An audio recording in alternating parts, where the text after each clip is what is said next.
Good morning, friends. I welcome you all in CA Intercost and Management Accounting classes. This is our class number 4 and I hope आपने पीछे की 3 classes देख ली है. अगर नहीं देखी है तो प्लीज़ फ्रेंड्स एक बार उन्हें देख लीजिएगा सो दैट कि आज की क्लास आपको बेटर वे में समझ में आए.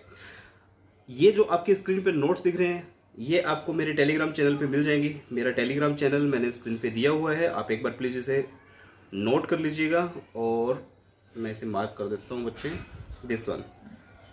ये टेलीग्राम चैनल है बच्चे, जो स्क्रीन पे आपको नोट्स दिख रहे हैं इस टेलीग्राम चैनल पे अवेलेबल हैं. आप इस पे जाइएगा और ये डाउनलोड कर लीजिएगा.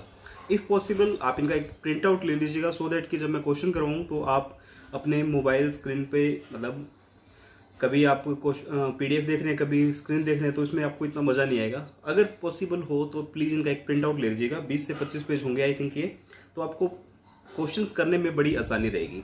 इन क्वेश्चंस सभी क्वेश्चंस के आंसर मैं आपको दूंगा. आज की क्लास में मैं कुछ क्वेश्चंस डिस्कस करने जा रहा हूं आपसे.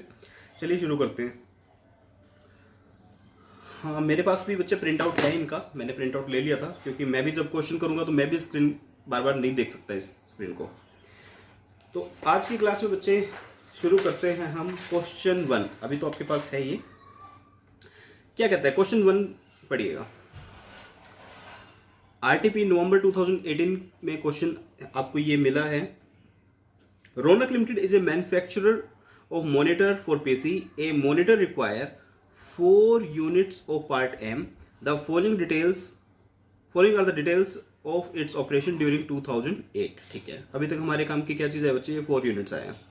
Average monthly demand. अब एवरेज मंथली डिमांड किसकी बात कर रहा है?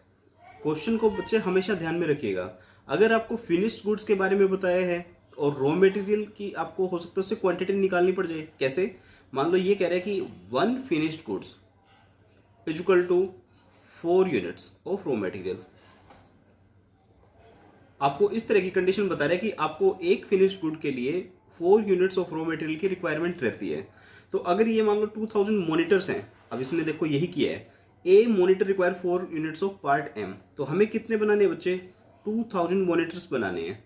और ये क्या है? ये मंथली डिमांड है बच्चे. यही एक दो चीज़ें होती है जो माइंड में रखनी होती है. क्वेश्चन आपका कभी गलत होगा ही नहीं. तो सबसे पहली बात, 2000 मॉनिटर्स के लिए आपको पार्ट एम की कितनी क्वांटिटी चाहिएगी? इंटू 4 मतलब 8000. बट क्या ये 8000 एनुअल है? नहीं, हमें क्या दी हुई है? मंथली. तो आप इसे एनुअल में कन्वर्ट करेंगे इंटू 12 करके, तो ये आ जाएगी बच्चे 96,000 units of raw material part M की आपकी रिक्वायरमेंट है और हम रॉ मटेरियल की ही बात कर रहे हैं. उसके बाद कहते हैं जी ऑर्डरिंग कॉस्ट ₹1000 पर ऑर्डर. ठीक है, कोई इसमें एनालिसिस वाली बात नहीं थी. उसके बाद बात करते हैं inventory carrying cost 20% per annum. ये 20% बच्चे किसका होता है? 20% होता है यूनिट प्राइस का. अब यूनिट प्राइस हमारा कितना है? ₹350 पर पार्ट. ठीक है, तो हमारी अगर इन्वेंट्री कैरिंग कॉस्ट की बात करूँ तो कितनी आ जाएगी? 350 इंटू 20%. ये आएगी बच्चे आपकी 70 रुपीज़. ये 70 रुपीज़ क्या है आपकी? Carrying cost per unit per annum. हमें क्या लेना होता है बच्चे? Carrying cost. एक यूनिट को कैरी करने में हमें कितनी कॉस्ट बियर करनी पड़ेगी? तो ये कहते हैं जी हमारी एक जो यूनिट प्राइस है वो 350 रुपीज़ का है. अगर हम उसको अपने स्टॉक में रखते हैं पूरे साल तो हमें 70 रुपीज़ की कॉस्ट बियर करनी पड़ती है. और ये 70 रुपीज़ किस चीज़ के होते हैं बच्चे? ये होते हैं आपकी इंटरेस्ट कॉस्ट भी होती है इसके अंदर आपकी स्टोरेज कॉस्ट भी होती है. और जितनी कॉस्ट कैरी करने के लिए, हम अपनी इन्वेंट्री को कैरी करने के लिए जितनी कॉस्ट बियर करते हैं वो सब इसके अंदर इंक्लूड होती है. चलिए आगे चलते हैं. कहते हैं नॉर्मल यूजेस है 425 पर वीक, मिनिमम यूजेस है 140 parts per week, maximum uses 710 part per week. तो इसका मतलब क्या हुआ बच्चे? ये वीक में है तो आपको क्या करना है? आपको चेक करना होता है एनुअली. तो आप इनको 52 से मल्टीप्लाई करेंगे क्योंकि एक साल में 52 वीक्स होते हैं. अब ये नॉर्मल यूजेस, मिनिमम यूजेस और मैक्सिमम यूजेस का मतलब क्या हुआ? हम फर्स्ट क्वेश्चन डील कर रहे हैं इसलिए मैं आपको डिटेल में बताता चलूंगा. नेक्स्ट क्वेश्चन में मैं ये सब चीजें डील नहीं करूंगा. नॉर्मल यूज कहता है जी मिनिमम की बात करते हैं. कहता है मिनिमम हम 140 पार्ट्स यूज करते हैं. इसका मतलब कि जो हम मशीन अपनी रन कर रहे हैं, जो हम फैक्ट्री रन कर रहे हैं, उसमें हम इस लेवल पे प्रोडक्शन करते हैं कि वीकली मुझे 140 पार्ट तो चाहिए ही चाहिए होते हैं. अगर 140 पार्ट मुझे वीकली चाहिए होते हैं, मतलब इससे कम प्रोडक्शन का लेवल मैं कभी नहीं लेके आता। देखिए बच्चे, मशीन की कैपेसिटीज होती हैं, जो आप मशीन आपकी फैक्ट्री में होती है उनकी कैपेसिटी होती है। आप उसको किस कैपेसिटी पे रन करते हो? आप उसे 100% कैपेसिटी पे रन कर रहे हो, 90% पे कर रहे हो, 80 पे कर रहे हो, 60 पे कर रहे हो। और उन मशीन्स का कुछ बेंचमार्क होते हैं बच्चे, कुछ उनकी बोटलनेक्स होते हैं, कुछ उनकी फिक्स कॉस्ट होती है। आप उनके अकॉर्डिंग मिनिमम उस लेवल पे तो रन करते ही करते हो। अब उस लेवल की बात कर रहे हैं कि मिनिमम यूजेस हमारा कितना होगा बच्चे, ये कह रहे हैं कि हम मिनिमम 140 पार्ट तो यूज करेंगे ही करेंगे। अगर 140 पार्ट हम यूज करेंगे तो इसका मतलब क्या है? इसका मतलब यही है बच्चे कि हमारी मशीन उस लेवल पे चलेगी कि हम 140 से कम तो कभी यूज करेंगे ही नहीं। ठीक है, मैक्सिमम ये कहते हैं कि मशीन 100% पे चलाएंगे तो मैक्सिमम 710 पार्ट्स हमारे पर वीक यूज होंगे। ठीक है, अब नॉर्मल क्या हुआ? नॉर्मल का मतलब बच्चे इनका एवरेज कही कि नॉर्मली इतना हम यूज कर लेते हैं। ठीक है, तो ये आपको दिया होता है नॉर्मली क्वेश्चन में। कई बार इनमें से दो चीजें देखिए, एक चीज निकलवा भी दी जाती है, वो आप अपने नेक्स्ट क्वेश्चंस में डील कर लेंगे उसको। उसके बाद कहते हैं जी लीड टाइम। लीड टाइम क्या होता है? आप ऑर्डर करेंगे और आपके पास गुड्स कब रिसीव होंगे, उस बीच की जो ड्यूरेशन होती है उसे हम बोलते हैं लीड टाइम। तो ये 3 days to 5 days है। 3 days क्या है बच्चे? 3 days है मिनिमम टाइम कि आप अगर आप ऑर्डर करेंगे तो मिनिमम 3 days तो लगेंगे ही लगेंगे सप्लाई आने में। और 5 days क्या है? 5 days है मैक्सिमम बच्चे कि अगर आप आज ऑर्डर करते हो तो 5 days तक तो एट द एक्सट्रीम आपको गुड्स मिल ही जाएंगे। और इनका अगर मैं एवरेज करूं कि एवरेज लीड टाइम क्या होगा, तो एवरेज 4 days हो जाएगा। 5 + 3 / 2 4 days।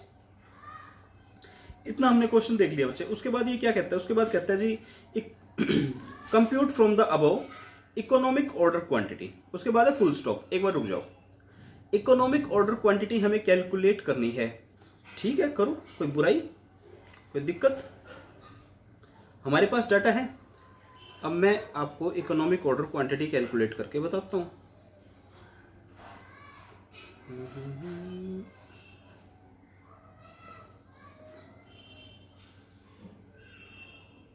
देखिए बच्चे, इकोनॉमिक ऑर्डर क्वांटिटी हमारी कितनी होगी? अगर मैं यहां पर करूं इकोनॉमिक ऑर्डर क्वांटिटी कितनी होगी बच्चे? हमारा फॉर्मूला क्या होता है? मैं एक नए पेज पे कर लेता हूं। मैं क्यों यहाँ परेशान हो रहा हूं?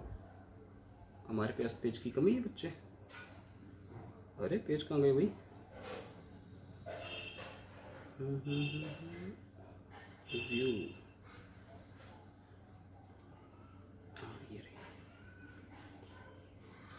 सेशन 2 या हाँ जी।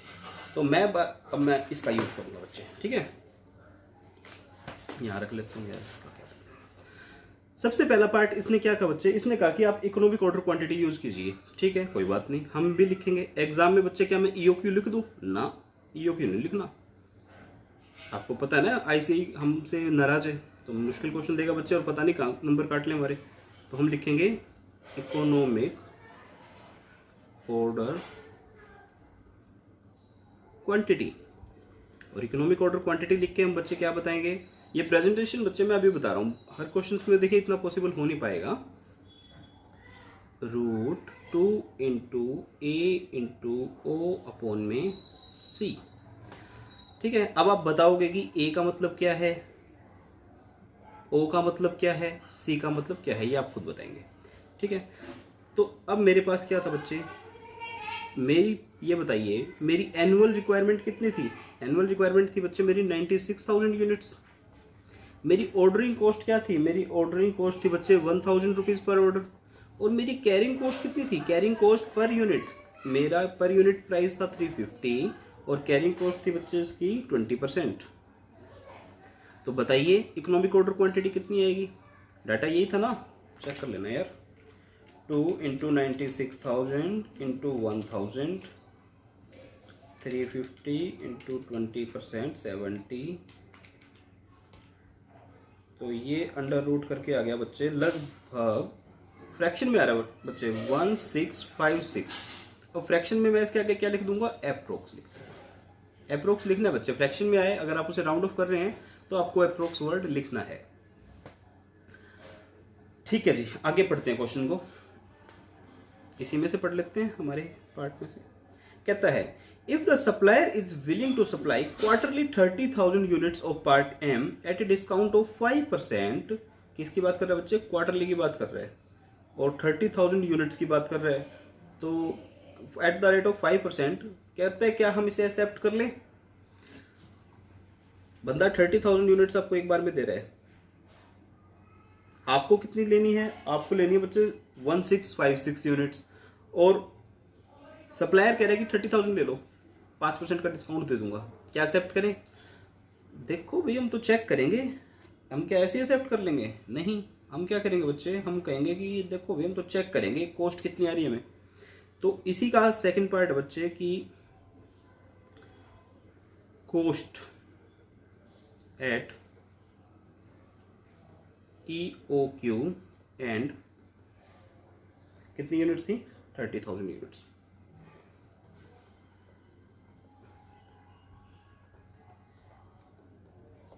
आप कॉस्ट निकाल के चेक करोगे, ठीक है। कैसे करेंगे? एक साइड तो लिख लीजिए इकोनॉमिक ऑर्डर क्वांटिटी, और दूसरी साइड क्या लिखेंगे बच्चे? 30,000 यूनिट्स। अब मेरे को ये बताइए कि आप इन्वेंट्री को परचेज करते हो, उसे कैरी करते हो, उसे ऑर्डर करते हो, उसी की तो कॉस्ट को कंपेयर करेंगे ना। तो सबसे पहले हम क्या लिखेंगे बच्चे? परचेज कॉस्ट क्या है आपकी? हम सबसे पहले लिखेंगे परचेज कॉस्ट। अगर इकोनॉमिक ऑर्डर क्वांटिटी में बच्चे, यहाँ पे गलती पता है क्या होती है? हम क्या कर देते हैं, 1656 को रेट से मल्टीप्लाई कर देते हैं, लेकिन 1656 तो हमारी इकोनॉमिक ऑर्डर क्वांटिटी है ना। हम जब एनुअल परचेज करेंगे 96,000 यूनिट्स को, तो हम तो 96,000 की पेमेंट करेंगे। तो ये कभी भी 1656 को मल्टीप्लाई करके आंसर मत निकालना। 96,000 को आप मल्टीप्लाई करोगे, आपकी कितनी है बच्चे? ये 350। तो आपका हो जाएगा बच्चे, ये काफी बड़ी फिगर आ गई यार, 3,360,1,2,3,4,5 ये फिगर आ गई बच्चे, ठीक है। 3,36,00,000। और अगर आप 30,000 यूनिट्स एक साथ परचेज करते हो तो भी एनुअली आप क्या ज्यादा परचेज करोगे? नहीं, आप करोगे बच्चे आपकी 96,000 यूनिट्स जो है आपकी 96,000 है ना अपनी, ये देखिए अपनी एनुअल रिक्वायरमेंट 96,000 यूनिट्स है ना, तो हम 96 से ज़्यादा परचेज नहीं करेंगे बच्चे। तो इसलिए हम क्या करेंगे, अब 96,000 यूनिट्स, रेट क्या था? 350 का। तो हमें क्या कह रहा है कि हम डिस्काउंट कितना देंगे? हम 5% का डिस्काउंट दे देंगे। मैंने कहा ठीक है, मैंने कर दिया -5%। तो ये कितना आ गया बच्चे? ये आ गया 3,19,20,000। मैं कहूँगा अरे वाह, मेरी तो कॉस्ट कम हो गई, परचेज कर लो। लेकिन नहीं, अभी हमें दो एलिमेंट और चेक करने होते हैं। सिर्फ परचेज प्राइस ही अगर सोल क्राइटेरिया होता बच्चे, तो नॉर्मल सी बात है, जितनी गुड्स की क्वांटिटी आप एक्स्ट्रा खरीदोगे वो सस्ती मिलेगी आपको। लेकिन हमारे पास एक कॉस्ट को लेके, परचेज कॉस्ट के अलावा भी दो एलिमेंट्स और होते हैं। कौन कौन से? एक तो होता है ऑर्डरिंग कॉस्ट, एक होता है कैरिंग कॉस्ट। वो भी तो चेक करोगे ना, ठीक है। अभी चेक करते हैं ऑर्डरिंग कॉस्ट, और दूसरा है आपके पास कैरिंग कॉस्ट। अब बच्चे आपकी इकोनॉमिक ऑर्डर क्वांटिटी है 1656 यूनिट्स, आपको एनुअली परचेज करनी है 96,000 यूनिट्स। तो आप नंबर ऑफ ऑर्डर कैसे निकालोगे? सबसे पहले तो ऑर्डरिंग कॉस्ट के लिए क्या करोगे? नंबर ऑफ ऑर्डर निकालोगे ना, नंबर ऑफ ऑर्डर। हम नंबर ऑफ ऑर्डर कैसे निकालेंगे? हम 96,000 यूनिट्स डिवाइड बाय 1656, ये तो हो गया इस केस में। और जब 96,000 यूनिट्स डिवाइड बाय क्वार्टरली है, क्वार्टरली तो बच्चे 4 ऑर्डर होंगे आपके, सिंपल सी बात है, ठीक है। इसने कहा ना क्वार्टरली, तो इसमें आप ये इसको डिवाइड नहीं करेंगे, क्योंकि डिवाइड करोगे तो ये 3 पॉइंट समथिंग आएगा। कर भी लो कोई बात नहीं, 3 पॉइंट समथिंग है तो भी आपको 4 ही लेने पड़ेंगे। ऑर्डर आप कभी भी फ्रैक्शन में मत लीजिएगा। आपके इंस्टीट्यूट की बुक में कई जगह फ्रैक्शन में लिए गए हैं, कई जगह राउंड ऑफ कर रखा है, कई जगह फ्रैक्शन में लिया गया है। देखिए बच्चे, ऐसे जो कन्फ्लिक्टिंग पॉइंट्स होते हैं ना, उस पर मतलब मेजोरिटी प्रिवेल करती है इंस्टीट्यूट की भी। अब क्योंकि इंस्टीट्यूट का भी कोई स्टैंड नहीं है, मैंने लगभग 10 से 12 क्वेश्चन को देखा उनके कि वो कैसे सोल्व कर रहे हैं। कुछ क्वेश्चंस में तो बच्चे उन्होंने राउंड ऑफ कर दिया, और कुछ क्वेश्चंस में उन्होंने क्या किया, फ्रैक्शन के साथ ही सोल्व कर दिया। तो देखिए एक लॉजिकल सी बात है, क्या आप पार्ट में कोई ऑर्डर कर सकते हैं? मतलब पार्ट में ऑर्डर कैसे होगा यार? ऑर्डर होगा या तो 2 होंगे या 3 होंगे, पार्ट में कैसे ऑर्डर हो सकता है? तो फ्रैक्शन में नॉर्मली ऑर्डर नहीं होते हैं। लेकिन अगर आप फ्रैक्शन में भी कराते हो गलत, वो भी नहीं है। मैंने मतलब कुछ जो सीनियर पर्सन्स हैं, सीनियर कॉस्ट अकाउंटेंट्स हैं, उनसे भी इस बारे में डिस्कशन की थी, बात की थी।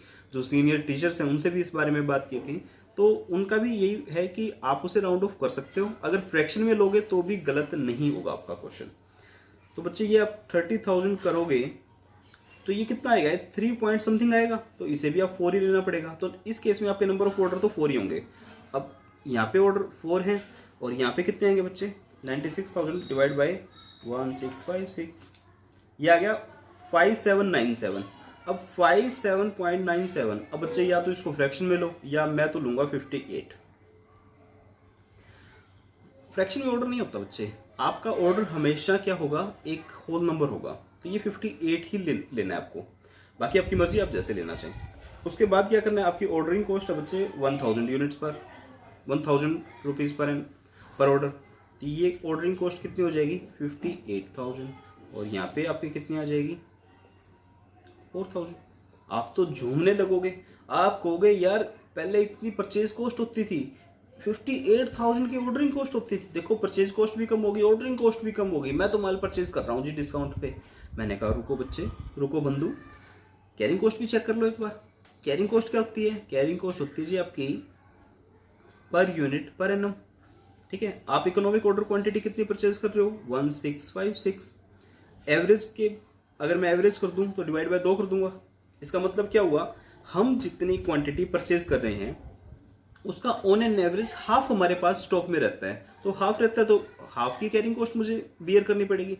तो 1656 डिवाइड बाई 2 इंटू 350, क्योंकि 350 क्या है बच्चे, यूनिट प्राइस है, और इसका कितना बियर करना पड़ता है बच्चे, आपको 20% बियर करना पड़ता है। 20% ही था ना भैया, 20% था, तो ये कितना आ जाएगा, ये आ जाएगा बच्चे 1656 डिवाइड बाई 2 इंटू 350 इंटू 20%, 57960। बच्चे एक चीज आपने नोट की, ये है ना दोनों सेम होते हैं बिल्कुल।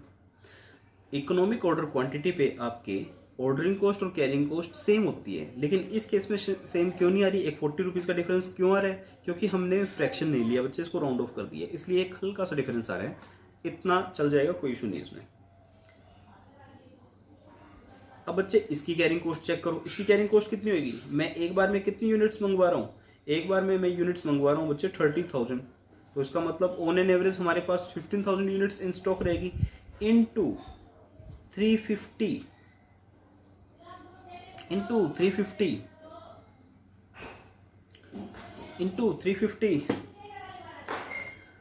बच्चे हिट किया दिमाग पे, नहीं ये 350 नहीं आएगा बच्चे। क्या आप 350 में परचेज कर रहे हो गुड्स, नहीं बच्चे, आप डिस्काउंट पे परचेज कर रहे हो। ठीक है, तो आप इसको 350 नहीं ले सकते, आपको ये चेंज करना पड़ेगा बच्चे। ये मैंने इसीलिए 350 लिखा था, सो दैट कि आपको पता चले कि ये गलती है। 350 आप नहीं लेंगे बच्चे, इसको आप करोगे डिलीट। आप कितना लेंगे फिर, अभी आप बताओ ना मुझे कितना लोगे, ऐसे थोड़ा ना होता है।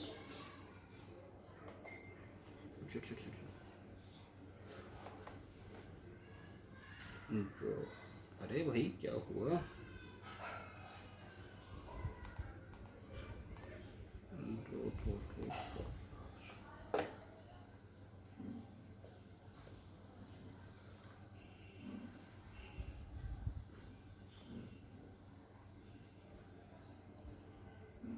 हाँ जी। आप यहाँ पे कितने प्राइस लोगे बच्चे, आप लोगे 350 माइनस में, हमें डिस्काउंट भी तो मिला है। अब बच्चे एक चीज़ है, अगर आपको कोई चीज़ डिस्काउंट में मिलने के बाद अगर वो 332.50 रुपीज़ की मिल रही है, तो कैरिंग कॉस्ट 350 पे कैलकुलेट करने का लॉजिक क्या है, नहीं गलत है। कैरिंग कॉस्ट हमारी क्या होती है कि हमने कोई यूनिट खरीदी है, हमारे पास हमारे स्टॉक में है, हमारे स्टॉक में है तभी तो हमारी कॉस्ट है यार। अगर हमारी हम नॉर्मली कैरिंग कॉस्ट में क्या इंक्लूड होता है, कैरिंग कॉस्ट में बच्चे इंक्लूड होती है आपकी इंटरेस्ट कॉस्ट। तो अगर हमने 332 पे कोई चीज़ खरीदी है तो हम 350 का इंटरेस्ट कैसे चार्ज कर सकते हैं। तो ये जो कैरिंग कॉस्ट होती है ना बच्चे, आपकी रिवाइज्ड प्राइस पे चार्ज होती है, अनलेस अदरवाइज क्वेश्चन में अदरवाइज स्टेटेड है। दोबारा से बता देता हूँ, कैरिंग कॉस्ट होगी आपकी वो हमेशा रिवाइज्ड प्राइस पे चार्ज होगी, और इसके मार्क्स होते हैं बच्चे एग्जाम में। 350 का मैंने क्या किया, 350 को मैंने इसमें से 5% माइनस किया, तो ये आएगा बच्चे 332.50, 332.50, और इसका कितना 20%। अब मैं बताता हूँ क्या होगा। एग्जाम में बच्चे आपने 350 किया और आपका क्वेश्चन गलत, ठीक है, एग्जाम में इसके मार्क्स होते हैं, ये चीज आपको एग्जाम में याद रखनी है। देखिए अगर क्वेश्चन में क्लियरली कह दिया कि जो आपकी कैरिंग कॉस्ट है ये ओरिजिनल प्राइस पे ही कैलकुलेट करोगे आप, ऐसा भी क्वेश्चन है हमारे पास, एग्जाम का ही क्वेश्चन है वो भी मैं आज की क्लास में करवाऊंगा आपको। जब तक वो बात नहीं की जाए आप रिवाइज्ड प्राइस ही लोगे। अगर आपको रिवाइज प्राइस नहीं लेना, डिस्काउंटेड प्राइस नहीं लेना, तो आपको क्वेश्चन में स्पेसिफिकली बताया जाएगा बच्चे, तो ये आपको लेना है 332.5, क्योंकि हमारे क्वेश्चन में इस तरह की कोई इसने बताया नहीं था हमें, ठीक है। तो अब हमने किया 30,000 डिवाइड बाई 2 इंटू 332.5 इंटू 20%, ये आ गई बच्चे मेजर कॉस्ट। ये कितनी आई आपकी 9,97,500। तो हमारी टोटल कॉस्ट कितनी हो जाएगी, प्लस में 4,000 प्लस में 319,200, ये आ गया 3292,1500।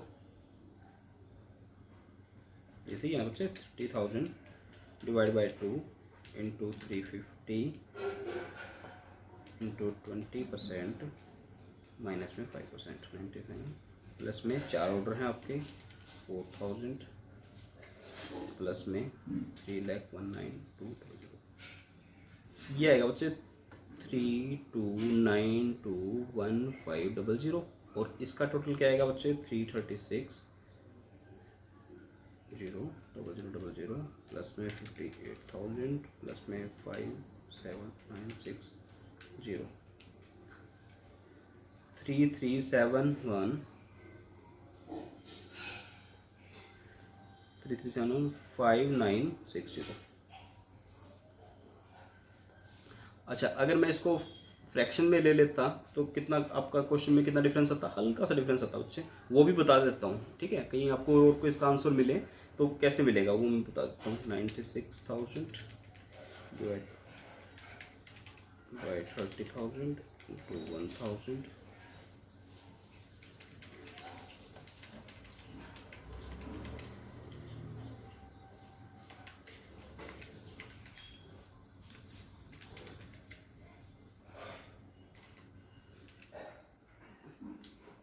ये आ जाएगा बच्चे 3932920700। अगर आप इसको फ्रैक्शन में लोगे तो ये 800 रुपीज़ से कम हो जाएगा, ठीक है। तो ज़्यादा फर्क नहीं पड़ता यार, और ये फ्रैक्शन में आपको लेना नहीं चाहिए, ये आप होल नंबर में ही लेंगे इसको, ठीक है। तो अब देखिए बच्चे आपकी कॉस्ट किस में ज़्यादा आ रही है, आपकी कॉस्ट इकोनॉमिक ऑर्डर क्वांटिटी में ज़्यादा आ रही है। क्यों? क्योंकि आपकी स्टोरेज कॉस्ट जो डिस्काउंट है वो काफ़ी अच्छा डिस्काउंट है, इन्होंने डिस्काउंट काफ़ी अच्छा दिया है कि 9,97,500 यूनिट रुपीज़ कैरिंग कॉस्ट का खर्च करने के बाद भी आपकी सेविंग आ रही है, तो ठीक है आप एक्सेप्ट कर सकते हो डिस्काउंट का ऑफर। लेकिन बच्चे जब ऐसे क्वेश्चंस में आप ये आंसर लिखें इसका, इन्होंने क्या पूछा बच्चे कि worth it is worth accepting, क्या ऑर्डर एक्सेप्ट करना चाहिए। तो जब बच्चे इसका आप आंसर लिखो ना तो आप इस तरह से लिखेंगे कि yes, although the total cost in 30,000 units, in order of 30,000 units is less than the economic order quantity, we can accept the offer of 5% discount. But बच्चे आप क्या सिर्फ परचेज प्राइस को या कॉस्ट को ही ध्यान में रखेंगे? जब आप ज़्यादा इन्वेंट्री कैरी करेंगे तो आपके चांसेस ऑफ ऑब्सोलेटनेस, आपके वेस्टेज, ये सब चीज़ें भी तो मतलब आपके आ जाएंगी ना इन रोल में आ जाएंगी। तो जब आप ज़्यादा यूनिट्स कैरी करेंगे तो चांसेस है कि आपकी वेस्टेज बढ़ जाए, पिलफिस बढ़ जाए, किसी भी तरह की और कॉस्ट एसोसिएटेड है जो वो बढ़ जाए, तो आप उनको भी ध्यान में रखेंगे जब भी आप ज़्यादा यूनिट्स ऑर्डर करेंगे। तो आप इस तरह का एक डिप्लोमेटिक आंसर देना कि हाँ हम कर सकते हैं, लेकिन आपको ये चीज़ें भी माइंड में रखनी है। तो ये था बच्चे आपका एक छोटा सा क्वेश्चन। अब ये मत सोचना कि इस पे इतना ज़्यादा टाइम लग रहा है, ये मैं आपको सिखाने के लिए कर रहा हूँ। हम क्या है लर्निंग स्टेज पे बच्चे, अदरवाइज तो ये लेस देन 3 मिनट्स का क्वेश्चन है इतना करने में। उसके बाद आता है जी मैक्सिमम लेवल और मिनिमम लेवल। रीऑर्डर लेवल मैंने करवा दिया था, मैक्सिमम मिनिमम नहीं करवाया है। तो चलो एक बार रीऑर्डर लेवल और करवा देता हूँ इस क्वेश्चन का। रीऑर्डर लेवल, अब रीऑर्डर लेवल का मुझे तो याद नहीं आ रहा फॉर्मूला क्या था भाई, आपको याद है क्या रीऑर्डर लेवल का फॉर्मूला क्या था? मुझे तो ये याद आ रहा है कि मैक्सिमम हम कितना कंज्यूम कर लेंगे जब तक कि हमारी गुड्स हमें रिसीव होगी। तो कुछ इस तरह से नहीं था कि हम मैक्सिमम कितना कंज्यूम करेंगे, मैक्सिमम कंजप्शन हमारा कितना होगा, कब, किस ड्यूरेशन में बच्चे, जब हमारा माल हमें मिल जाएगा, डिलीवरी मिल जाएगी, मैक्सिमम लीड टाइम। तो सिंपल सी बात है, मैक्सिमम हम कितना कंज्यूम करेंगे मैक्सिमम लीड टाइम में। तो मैक्सिमम कंजप्शन हमारा कितना बच्चे दिया हुआ है 425 पार्ट्स, ठीक है 425 पार्ट्स। 425 पार्ट्स कर दूं मल्टीप्लाई? नहीं। 425 इंटू 12 कर दूं? नहीं। 425 इंटू 52 बच्चे, क्योंकि कंजप्शन कैसे दी हुई है, पर वीक में दी हुई है, और ये पार्ट्स हैं और हम क्या कर रहे हैं, पार्ट्स ही परचेज कर रहे हैं आपके। तो 425 इंटू 52 ये आपका क्या आ गया, मैक्सिमम कंजप्शन आ गया एनुअली, ठीक है, मैक्सिमम कंजप्शन आ गया आपका एनुअली। और मैं क्या करूँगा, अब मैक्सिमम लीड टाइम को कर दूँ? नहीं बच्चे, 52 से मल्टीप्लाई नहीं होगा ये, ठीक है।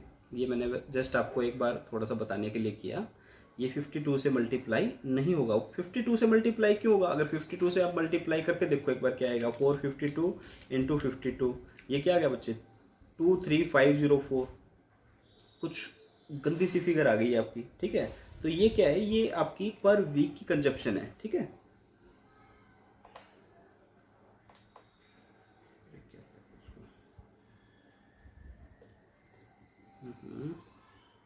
अरे रुको भाई, क्या हो गया?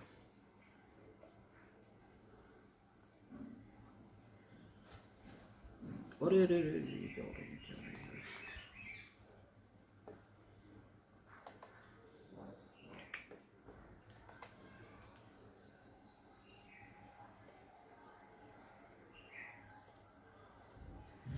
देखिए बच्चे, मैक्सिमम कंजप्शन आपकी कितनी है 425 पर वीक, और आपका गुड्स कितने टाइम में रिसीव होगी, आपकी मैक्सिमम 5 वीक्स में गुड्स रिसीव हो जाएगी।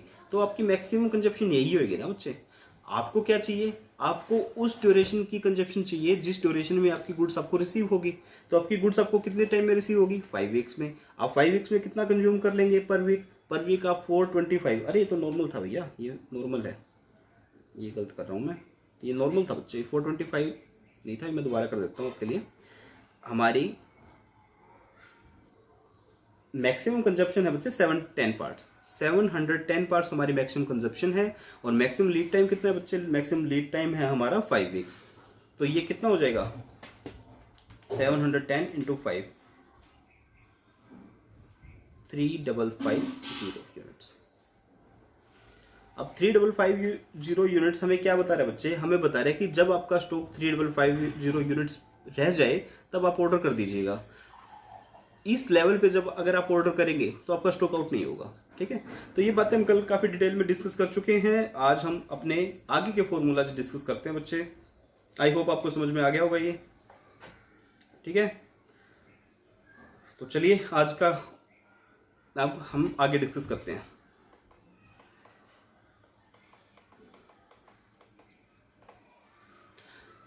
कल हमने कर लिया था बच्चे अपना रीऑर्डर लेवल। रीऑर्डर लेवल क्या था, एक बार फिर से रिवाइज कर लो। रीऑर्डर लेवल था हमें किस लेवल पर अपनी रॉ मटेरियल को ऑर्डर कर देना चाहिए कि हम स्टॉक आउट ना हो। उसके बाद बच्चे मैंने की थी इकोनॉमिक ऑर्डर क्वांटिटी की बात की थी कि हम कितना ऑर्डर करें। पहली बात तो किस लेवल पर करें, उसके बाद आती है बच्चे कि कितना ऑर्डर करें कि हमारा स्टॉक आउट ना हो, ठीक है। उसके बाद क्या होगा बच्चे, उसके बाद हमारा होगा, आपकी स्टडी मैट को भी साथ में लेके चलते हैं, उसको भी नहीं बुलाते हम, this one third level, third point में हम करेंगे बच्चे आपका मिनिमम स्टॉक लेवल क्या होगा। मिनिमम स्टॉक लेवल क्या होगा, हाँ जी, आपको बताना है अब मिनिमम स्टॉक लेवल।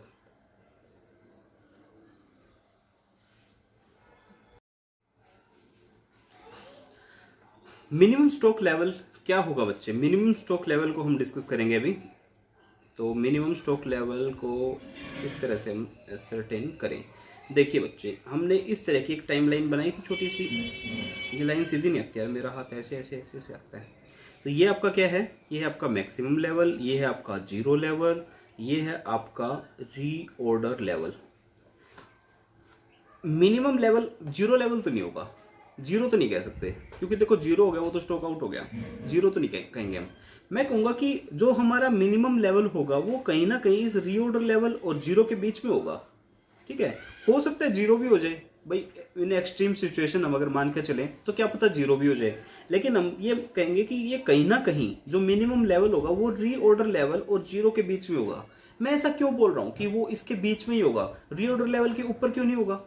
देखो बच्चों, आप ऑर्डर कब करते हो गुड्स का, आप ऑर्डर करते हो रीऑर्डर लेवल पर। जब आप रीऑर्डर लेवल पे गुड्स का ऑर्डर कर देते हैं तो आप कुछ हल्का हल्का कंज्यूम करते हुए चलोगे, जो आपका रूटीन है आप उसके अकॉर्डिंग कंज्यूम करते हुए चलोगे। अब रीऑर्डर लेवल पे जब आपने ऑर्डर कर दिया, सपोज आपने 5 डेज पहले ऑर्डर कर दिया, ठीक है, अब ये है 0 डेज, मतलब यहाँ पे स्टॉक आउट हो रहा है। तो अब आपका नॉर्मली गुड्स आपको 3 दिन में रिसीव हो जाती है सपोज, तो आपके पास कुछ ना कुछ स्टॉक पेंडिंग होगा अपने स्टॉक रूम में, गोडाउन में। तो आपको हो सकता है यहाँ पर आपकी गुड्स रिसीव हो जाए, तो आपका मिनिमम स्टॉक क्या हुआ, ये हुआ ना आपका मिनिमम स्टॉक, जिस टाइम पे आपको गुड्स रिसीव हुई। हो सकता है आपको गुड्स यहाँ रिसीव हो जाए, अगर यहाँ पे गुड्स रिसीव हो जाती है तो ये आपका मिनिमम लेवल हुआ।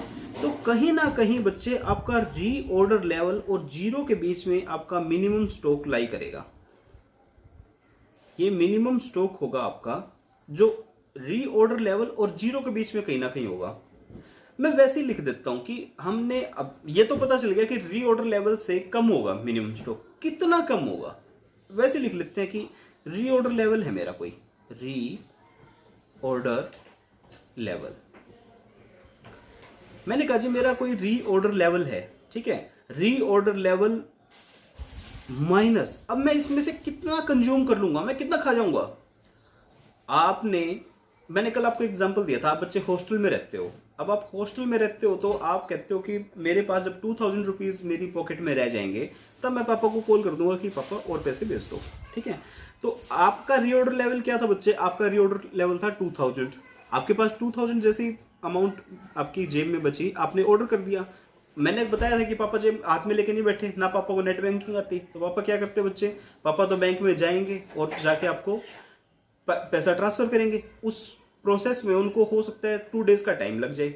अब बच्चे उसमें अगर उनको 2 डेज का टाइम लग रहा है तो आप जीरो पे तो ऑर्डर नहीं करोगे ना, वरना तो वही बात हो जाएगी, भूखे मर जाओगे। तो 2000 रुपीज जब आपकी पॉकेट में थे और जब आपको दोबारा से पापा पैसे भेजेंगे, उस बीच में आप कुछ कंज्यूम कर लोगे पैसा, वो कितना कंज्यूम कर लोगे। आप नॉर्मली कहोगे कि जी देखो नॉर्मल कंजप्शन, हम नॉर्मल कितना कंज्यूम कर लेंगे, normal consumption into normal lead time, normal lead time, भाई हम नॉर्मली कितना कंज्यूम कर लेंगे और नॉर्मली कितना टाइम लगेगा हमारे पैसे आने में, तो उतना हम खा जाएंगे। सपोज मैं आपका एग्जांपल लेके चल रहा हूँ कि रीऑर्डर लेवल हमने कितने पे किया था बच्चे, 2000 पे, और नॉर्मली हम कंज्यूम करते हैं सपोज 200 रुपीज पर डे के, हमने नॉर्मली 200 रुपीज पर डे के कंज्यूम किए, और कितना टाइम लगता है सपोज हमारे पास पैसे आने में, 5 डेज का। तो आपके पास बच्चे मिनिमम कितने रुपए बचेंगे, 1000। आप ये कह सकते हो, रुपए नहीं लिख रहा बच्चे क्योंकि यूनिट्स होती हैं, आप ये कह सकते हो कि मिनिमम मेरी पॉकेट में 1000 रुपीज तो बचेंगे ही बचेंगे। कह सकते हो या नहीं कह सकते, बिल्कुल कह सकते हो। मैंने यहाँ पे नॉर्मल कंजप्शन क्यों लिया, क्योंकि देखो हम जब रीऑर्डर लेवल निकालते हैं तो हम लिखते हैं मैक्सिमम, क्योंकि हम होते हैं बच्चे कंजर्वेटिव, हम सोचते हैं कि यार लॉस ना हो जाए कहीं कहीं आप, मतलब मैं कहूँ कि अगर मान लो मेरे 3 लेवल हैं, आप नॉर्मल मिनिमम 200 यूनिट कंज्यूम करोगे, नॉर्मली 300 और मैक्सिमम 400 यूनिट्स। ये क्या है बच्चे, आपका कंजप्शन पैटर्न है सपोज, ये है आपकी कंजप्शंस। आप बिल्कुल मिनिमम टू मिनिमम तो आप 200 यूनिट्स कंज्यूम करोगे, ऑन एन एवरेज 300 और मैक्सिमम आप 400 करोगे। तो जब बच्चे मैं स्टॉक लेवल रख रहा हूं तो क्या मैं 300 पे रख सकता हूं, रख लिया सपोज आपने, ठीक है। अच्छा यहाँ पे मैंने लीड टाइम भी आपको बता दिया, 2 डेज, 3 डेज, 4 डेज। आपने कहा कि मैं तो एवरेज बेस पे रखूंगा, रख लो। आप अगर एवरेज बेस पे बच्चे रख भी लेते हो ना स्टॉक, हो सकता है यार मशीन 100% कैपेसिटी पे चल जाए उन दिनों में, हो सकता है आप मैक्सिमम कंजप्शन कर लो, तो क्या आपके पास स्टॉक बचेगा? नहीं ना। आप कंजर्वेटिव बनो बच्चे ऐसी सिचुएशंस में जहां आपको लॉस हो सकता है। आप अगर स्टॉक आउट हुए तो आपको लॉस हो सकता है। लॉस किस चीज का बच्चे? लॉस हो सकता है आपको अपॉर्चुनिटी कॉस्ट का, लॉस ऑफ ऑर्डर का, लॉस ऑफ, अगर आपकी मशीनें रुक गई है तो बच्चे उसमें भी बड़ा एक अच्छा खासा लॉस होता है। जो बच्चे कंपनीज में ऑडिट करने जाते हैं और मैन्युफैक्चरिंग कंपनीज में जो ऑडिट करने जाते हैं, एक बार वहां पे प्लांट मैनेजर से आप मिलते हो, प्लांट मैनेजर से मिलकर बच्चे ये पूछ लेना कि अगर सपोज आपके पास मटेरियल खत्म हो जाए तो आपको कितना लॉस होगा। तो वो बच्चे उसके फेस का एक्सप्रेशन देख लेना, आपको उसी से पता चल जाएगा कि कितना लॉस होगा। बच्चे मेजर लॉस होता है अगर आपका प्रोडक्शन रुक जाता है और आपकी मैन्युफैक्चरिंग यूनिट है, तो बच्चे एक बढ़िया वाला लॉस होता है आपको, आपकी कंपनी को। तो प्लांट मैनेजर आपको बता देगा, अरे भाई साहब बहुत बड़ा लॉस होता है, ठीक है। वो क्वांटिफाई भी नहीं कर पाएगा उसको, इतना बड़ा लॉस हो जाता है। तो ठीक है, चलो कोई बात नहीं, हम ट्रेडिंग कंसर्न की बात कर लेते हैं। मैन्युफैक्चरिंग नहीं कर रहे, ट्रेडिंग कंसर्न की बात कर रहे हैं। तो सपोज हमारे पास अगर स्टॉक आउट होता है तो हम चीज सेल नहीं कर पाएंगे, और सेल नहीं कर पाएंगे तो प्रॉफिट का लॉस है। तो हम क्या करेंगे बच्चे? हम कहेंगे कि स्टॉक आउट हम कभी भी नहीं होंगे, हम कहेंगे कि हम कंजर्वेटिव हो जाते हैं। हम मैक्सिमम कितना कंज्यूम कर सकते हैं? 400। और मैक्सिमम कितना टाइम लगेगा? 4 डेज। तो मैं कहूंगा जी 1600 यूनिट्स पे मैं ऑर्डर करूंगा। ये था मेरा रीऑर्डर लेवल का कंसेप्ट। अब मैं कहता हूं कि मैं कंज्यूम कितना कर लूंगा। ये तो बेटे ये तो मेरा कंजर्वेटिज्म था ना, कि मैं मैक्सिमम लेवल लेके चल रहा हूं। मैं मैक्सिमम कहता हूं। अब जैसे आप अपने एग्जाम के क्वेश्चंस कहते हो, आपके एग्जाम्स के मार्क्स होते हैं, आप क्या कहते हो? यार इतने तो आ ही जाएंगे, ठीक है, इतने तो स्कोर कर ही लूंगा, ठीक है। वो आपका कंजर्वेटिज्म है। इसी तरह से आपका ऑर्डरिंग के टाइम भी कंजर्वेटिज्म है कि इतना तो स्टॉक रखना चाहिए ताकि मेरे को लॉस ना हो जाए। रीऑर्डर लेवल है, आपने जब 2000, ये मेरा 1600 आ गया, सपोज रीऑर्डर लेवल आ गया। अब मैं कहता हूं कि मिनिमम आपके पास कितना बचेगा। देखो बच्चे, अगर आप कंजर्वेटिज्म आपने यूज की, आप कहते हो जिस 1600 यूनिट पे मैंने ऑर्डर कर दिया। अब आपने 1600 यूनिट पे ऑर्डर कर दिया, सपोज मशीनें मैक्सिमम लेवल पर चली और मैक्सिमम लीड टाइम यूज हो गया, मतलब कंपनी ने आपको उतने 4 डेज के बाद ही माल भेजा और आपकी company 400 units per day use कर रही है, तो क्या आपके पास कोई स्टॉक बचेगा? नहीं बचेगा बच्चे। लेकिन वो तो एक्सट्रीम सिचुएशंस होगी ना, कि जितना बुरा हमने सोचा था उतना बुरा हो गया। इतना बुरा होता तो नहीं ना कभी। भाई देखो बच्चों, हम इंश्योरेंस करवाते हैं कि हम भाई हो जाएंगे, तो क्या मतलब हम हो जाते हैं साल में? नहीं होते ना, हो भी जाते, 1% चांस है। तो यार प्रोबेबिलिटी क्या कहती है? प्रोबेबिलिटी कहती है कि देखो हम 200 यूनिट्स करेंगे, इसकी कम प्रोबेबिलिटी है, 400 करेंगे, इसकी भी कम है, लेकिन 300 यूनिट्स हम कंज्यूम कर लेंगे, इसकी तो काफी अच्छी प्रोबेबिलिटी है ना। तो नॉर्मली क्या करते हैं कि ये नॉर्मल बात करता है, ये कहता है नॉर्मली क्या होगा, एक्सट्रीम सिचुएशंस की बात नहीं कर रहे, कहता है नॉर्मली कितना कंज्यूम करोगे। तो इसलिए बच्चे हम क्या करते हैं, हम रीऑर्डर लेवल से, क्योंकि रीऑर्डर लेवल पे तो आप ऑर्डर करोगे, कहता है उसके बाद जब गुड्स हमें रिसीव होगी, उस ड्यूरेशन में आप कितना मटेरियल कंज्यूम कर लोगे। मैंने कहा जी नॉर्मली देखो हम क्या करते हैं, अब मैं इसी को एग्जांपल लेके चलूं। मैंने कहा जी रीऑर्डर लेवल था हमारा 1600 यूनिट्स, उसमें कहता है जी नॉर्मली हम क्या करते हैं 300 यूनिट्स कंज्यूम करते हैं पर डे की। कहता है अच्छा। और मैंने कहा नॉर्मली गुड्स आने में आपके पास आने में कितना टाइम लग जाता है? मैंने कहा जी नॉर्मली 3 डेज लग जाते हैं, ठीक है। तो मैं क्या करूंगा, अब 1600 माइनस 900, इसका मतलब ऑन एन एवरेज मेरे पास मिनिमम स्टॉक 700 यूनिट्स का बचेगा। तो ये होता है बच्चे मिनिमम स्टॉक। मिनिमम स्टॉक कहाँ लाई करेगा? रीऑर्डर लेवल और जीरो के बीच में कहीं ना कहीं लाई करेगा बच्चे, ठीक है। ये रीऑर्डर लेवल पे क्यों लाई करेगा? क्योंकि रीऑर्डर लेवल पे आप करेंगे ऑर्डर उसको। जब रीऑर्डर लेवल पे ऑर्डर करोगे तो आप क्या होगो, मैक्सिमम जीरो, मिनिमम जीरो तक आ सकते हो, ठीक है। और इसके बीच में कहीं ना कहीं आपका स्टॉक लाई कर जाएगा, ठीक है। आई होप आपको समझ में आ गया होगा। ये इसका फॉर्मूला है बच्चे, reorder level minus normal consumption during lead time. तो reorder level minus normal consumption into normal lead time. I hope आपको समझ में आ गया होगा। ये एग्जांपल मैंने दिया था, ये भी आपको हो सकता है समझ में आ गया हो। नहीं आया तो बच्चे एक बार फिर से इसको देख लीजिएगा, ठीक है। अब बात करते हैं मैक्सिमम स्टॉक लेवल की। नीचे स्पेस है, नीचे स्पेस नहीं है, हाँ जी, maximum stock level. Maximum stock level.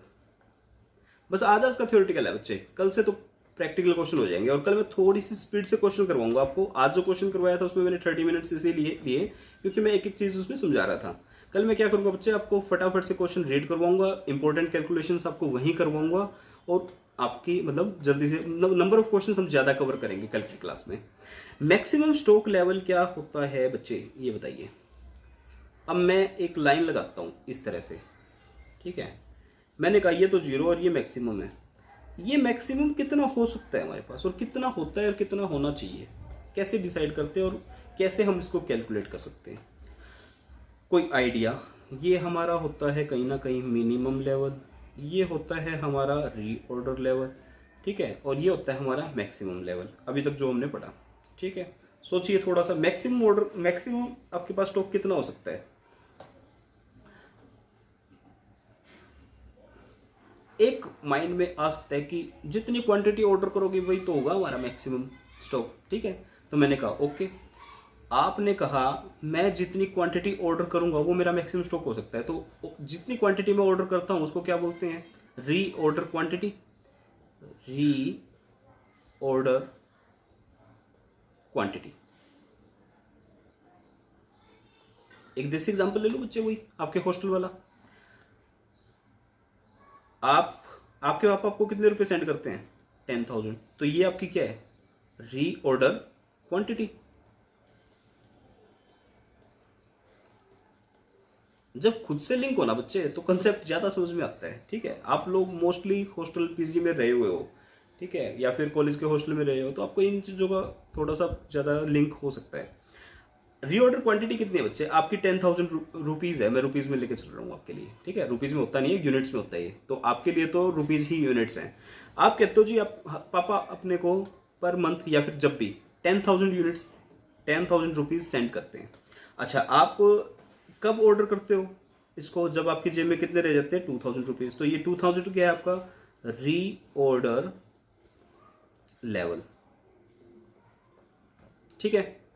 तो देखो एक चीज वैसी जनरली देखो, फॉर्मूले को छोड़ो यार। मैंने कहा देखो जब री ऑर्डर लेवल था 2,000 रुपीज, 2,000 रुपीज जब हमारे पास जेब में होंगे तब मैं ऑर्डर करूंगा पापा को कि पापा पैसे खत्म हो गए, पैसे भिजवाओ। तो मैं क्या करूंगा, ये भी तो हो सकता है मेरे पास 2,000 रुपीज थे और मैंने ऑर्डर किया और पापा उस टाइम बैंक में ही खड़े थे और पापा ने उसी टाइम ट्रांसफर कर दिया मेरे को 10,000 रुपये, ठीक है।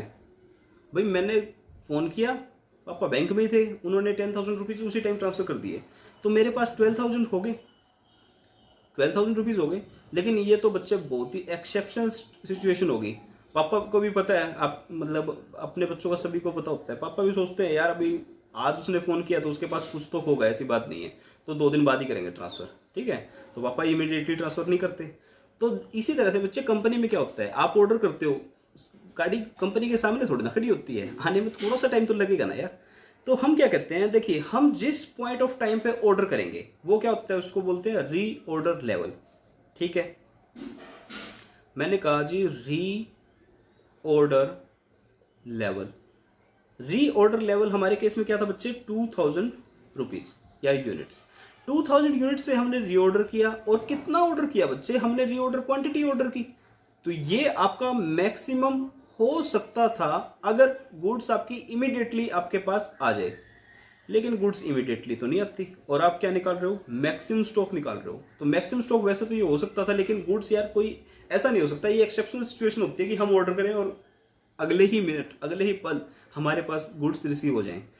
तो कुछ तो कंजप्शन करेंगे हम, ठीक है, हम कुछ तो कंज्यूम कर लेंगे जब तक कि गुड्स हमें रिसीव होगी, ठीक है। हम क्या चीज कैलकुलेट कर रहे हैं, हम कह रहे हैं कि मैक्सिमम कितना स्टॉक हो सकता है। अब मैक्सिमम स्टॉक निकालने के लिए बच्चे आप मिनिमम घटा दो कि मिनिमम कितना कंज्यूम करोगे, ठीक है। आपने इसमें से घटा दिया क्या, minimum consumption during minimum lead time. अब मैं आपसे आप वाले एग्जांपल में पूछूं, मैंने कहा देख बच्चे जब तेरी जेब में 2,000 रुपए रहते हैं तो पापा को कहता है फोन करके पैसे भेजो, कहता है ठीक है। आपके पापा आपको एक बार में 10,000 रुपीज भेजते हैं, कहता है ठीक है। तो आपके पास 12,000 रुपीज हो जाते हैं, कहता है हाँ। मैंने कहा फिर तो तेरी जेब में एक टाइम ऐसा होता है जब तेरी जेब में 12,000 रुपीज़ होते हैं। कहते हैं नहीं, मेरे पास 12,000 रुपीज़ नहीं होते। मैंने कहा क्यों? कहते हैं जब पापा जब तक पैसे भेजते हैं मैं कुछ पैसे कंज्यूम कर चुका होता हूँ। मैंने कहा अच्छा। मैंने कहा चल ठीक है, फिर बता मैक्सिमम तेरी जेब में कितना पैसा रहता है, मैक्सिमम टू मैक्सिमम तेरी जेब में कितना पैसा होता है एक पॉइंट ऑफ टाइम पे। कहता है देखो जी, जब मैं रीऑर्डर लेवल करता हूँ, मतलब मैं रीऑर्डर करता हूँ तो 2,000 होते हैं मेरे पास, प्लस में मैं 10,000 ऑर्डर कर देता हूँ पापा को, ठीक है, तो 12,000 होने चाहिए। लेकिन है ना, इस ड्यूरेशन में मैं 200 रुपीज़ पर डे के हिसाब से मिनिमम है बेटे। मैंने बताया था ना आपकी कंजप्शन कितनी है, 200, 300, 400, और लीड टाइम कितना है 2, 3, 4। अब मैं मैक्सिमम क्यों नहीं ले रहा? मैक्सिमम इसलिए नहीं ले रहा क्योंकि मैं ये निकाल रहा हूँ कि मैक्सिमम मेरे पास कितना पैसा हो सकता है। अगर मैं मैक्सिमम घटा दूंगा तो बच्चे वो मैक्सिमम नहीं आएगा मेरा। तो मैं मैक्सिमम निकालने के लिए क्या करूंगा, मैं मिनिमम को लेस करूंगा कि मिनिमम मैं कितना कंज्यूम करता हूँ 200 रुपीज़ पर डेज, और मिनिमम पापा 2 दिन में पैसे भेज देते हैं, ठीक है, तो 400 रुपीज़ में कंज्यूम कर चुका होता हूँ। तो ये कहता है जी मैक्सिमम मेरे पास 11,600 रुपीज़ मेरी पॉकेट में रहते हैं, ठीक है। अब इसी बात को स्टॉक पे ले लेते हैं कि हम कहते हैं जी हम 2,000 यूनिट्स जब हमारे स्टॉक में रहेगी हम ऑर्डर डाल देंगे। डल गया ऑर्डर, रीऑर्डर लेवल हो चुका। क्वांटिटी कितनी रिसीव होगी उसे क्या बोलते हैं, रीऑर्डर क्वांटिटी। ये आपकी इकोनॉमिक ऑर्डर क्वांटिटी भी हो सकती है। अगर आपको रीऑर्डर क्वांटिटी क्वेश्चन में नहीं दी हुई तो आप इकोनॉमिक ऑर्डर क्वांटिटी निकालिए और आपकी वही रीऑर्डर क्वांटिटी हो जाएगी। तो मैंने कहा जी रीऑर्डर लेवल 2,000 यूनिट्स मैंने जब ऑर्डर किया, मेरे पास कितनी गुड्स आएगी 10,000, तो मेरे पास टोटल 12,000 यूनिट्स हो सकती हैं। लेकिन मैं कुछ यूनिट्स कंज्यूम कर लूंगा। मिनिमम कितनी कंज्यूम करूंगा, मिनिमम कंज्यूम करूंगा जी minimum consumption during minimum lead time. मैंने कहा 200 यूनिट्स मैं मिनिमम कंज्यूम करता हूं पर डे की, और 2 दिन मिनिमम लगते हैं सामान को आने में, तो इसका मतलब मैं 400 यूनिट्स तब तक कंज्यूम कर चुका हूँ मिनिमम टू मिनिमम। इसका मतलब ये जो 11,600 का लेवल आया है, 11,600 का लेवल आया है, ये आपका मैक्सिमम है बच्चे। आप इसके ऊपर जा ही नहीं सकते, आप कुछ भी कर लो।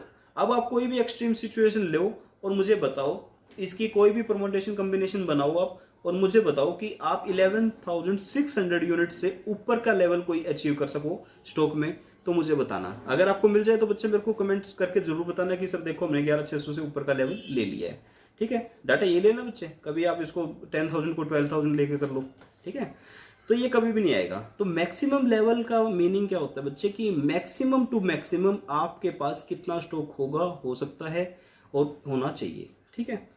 तो ये मैक्सिमम स्टॉक लेवल था बच्चे आपका। मैंने आपको बता दिया है, रीऑर्डर लेवल बता दिया, रीऑर्डर क्वांटिटी बता दिया, मिनिमम स्टॉक बता दिया, मैक्सिमम स्टॉक बता दिया। अब बताता हूं मैं आपको एवरेज स्टॉक, ये क्या होता है।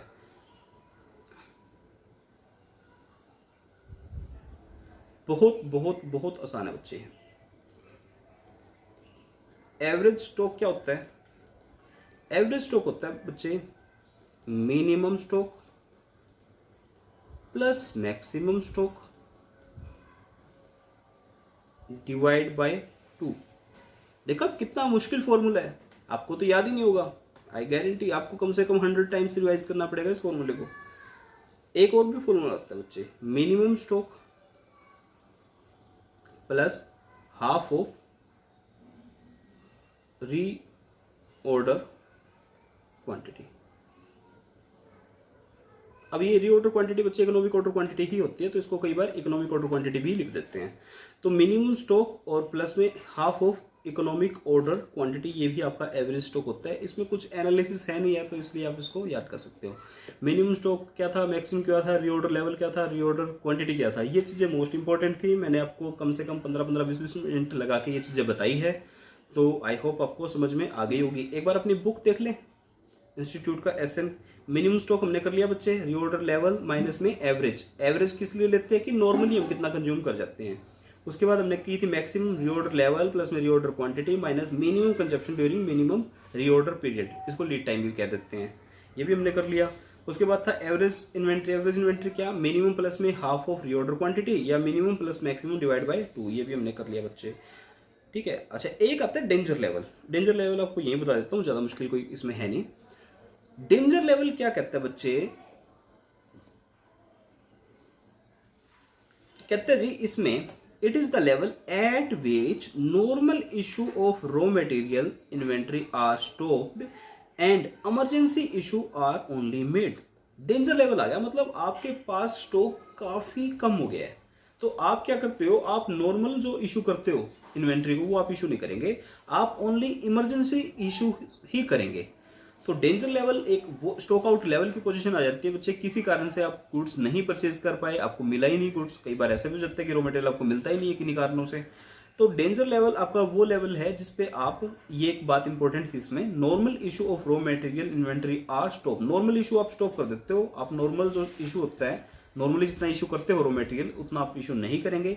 And emergency issues are only made, उतना इशू करेंगे जो कि इमरजेंसी है। तो इसका एक बहुत सिंपल सा फॉर्मूला होता है, कहता है जी एवरेज कंजप्शन या फिर मिनिमम कंजप्शन, इसकी जगह हम ले सकते हैं average consumption into lead time for emergency purchase. ये इमरजेंसी परचेज के लिए बच्चे टाइम आपको क्वेश्चन में दिया होता है अलग से, कि उसमें लिखा होता है कि इमरजेंसी टाइम या फिर डेंजर लीड टाइम, कुछ इस तरह की वर्डिंग होती है कि आपको अलग से पता चल जाएगा कि डेंजर लेवल पे ये स्टॉक हमें परचेज करने के लिए इतना टाइम लगेगा। तो ये एवरेज कंजप्शन भी ले सकते हैं, कई बार इसमें मिनिमम कंजप्शन भी यूज किया हुआ होता है। तो डेंजर लेवल क्या हुआ बच्चे, मैं ये कह दूं, अगर मैं एवरेज कंजप्शन की बात करूं, एवरेज लेना सेफ साइड रहता है बच्चे एक बार, तो इसलिए एवरेज यूज होता है। मैंने कहा जी एवरेज कंजप्शन जो है इनटू डेंजर या फिर इमरजेंसी सप्लाई पीरियड।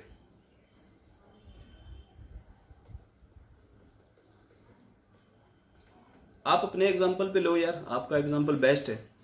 आप कहते हो आप 2000 रुपीज पर रीऑर्डर करते थे, आपने नहीं किया, सपोज आप भूल गए, आपको पता ही नहीं था कि आपके पास पैसे कम हो गए हैं। या फिर मैं कहता हूँ यार किसी कारण से आपका पॉकेट में पैसा कम हो जाता है, आपके पास बचते हैं बच्चे पैसे रुपीज ओनली 500 रुपीज। अब 500 रुपीज बचे, नॉर्मली आप 200 रुपीज खर्च कर रहे हो एक दिन का, और 3 दिन लगते हैं पैसे आने में, तो -600 करोगे तो क्या होएगा, स्टॉक आउट, मतलब जेब खाली, स्टॉक आउट हो जाएगा। तो आप क्या करोगे बच्चे, जब आपके पास डेंजर स्टॉक बचा हुआ है तो क्या आप मतलब मटर पनीर की सब्जी खाने जाओगे क्या होटल्स पे, नहीं, आप दाल रोटी खा के टाइम पास करोगे, ठीक है। और जो आपके रूटीन एक्सपेंसेस है, कोई भी किसी भी तरह का, आप मान लो एक्स्ट्रा खर्चा करते हो, ठीक, आपको कोई मतलब माउथ फ्रेशनर खाने की आदत है सपोज, तो क्या आप माउथ फ्रेशनर खरीदोगे इस 500 के लेवल पे आके, नहीं, यहाँ पे यार खाने के लेवल पर लाले पड़ जाएंगे आपको। तो क्या होता है बच्चे, एक ऐसा लेवल जिसपे आप अपनी अननेसेसरी एक्सपेंसेस को कम करेंगे। तो इसी तरह से कंपनीज में क्या होगा, आप अननेसेसरी इश्यूज को कम करेंगे, जितना मोस्ट इंपॉर्टेंट है आपको इशू करना रॉ मटेरियल, आप उतना ही इशू करोगे। तो इसको क्या बोलते हैं, डेंजर लेवल बोलते हैं बच्चे, ठीक है। तो इसमें क्या होता है, स्टॉक आउट होने का चांस ज्यादा रहता है। तो हम क्या कहेंगे कि डेंजर लेवल क्या है, हम कहेंगे कि एवरेज कंजप्शन है हमारा सर 200 रुपीज पर डे, और 3 डेज लगेंगे इमरजेंसी पैसा हमारी जेब में आने के लिए, मतलब 3 दिन तो लगेंगे ही लगेंगे। तो 200 इंटू 3 में अगर कर दूं तो 600 का लेवल वो लेवल है जो मेरा डेंजर लेवल है। डेंजर लेवल मतलब मैं स्टॉक आउट होने की पोजीशन में आ चुका हूँ, ठीक है। अगर इससे कम मेरे पास पैसा हुआ तो मैं स्टॉक आउट हो सकता हूँ। भैया आप मिनिमम इतना कंजप्शन कर रहे हो, ठीक है। अगर मैं इसको एवरेज को मिनिमम कर लूँ, मिनिमम मतलब कितना, जैसे हमारा क्वेश्चन में क्या आ रहा था, 200, 300, 400, 2, 3, 4। अब मिनिमम कंजप्शन मेरा कितना है, 200 यूनिट्स। लेकिन क्या मैं ये 2 डेज ले लूँ, नहीं, ये तो नॉर्मल सप्लाई के बच्चे मिनिमम। डेंजर सप्लाई के लिए आपको हो सकता है कहे कि 1 दिन का टाइम तो चाहिए सप्लाई करने के लिए। इसका मतलब आपका जो डेंजर लेवल होगा वो 200 यूनिट्स का होगा, ठीक है। ये मिनिमम लेवल से अलग होता है। मिनिमम लेवल से नीचे भी एक लेवल होता है जिसको हम बोलते हैं डेंजर लेवल।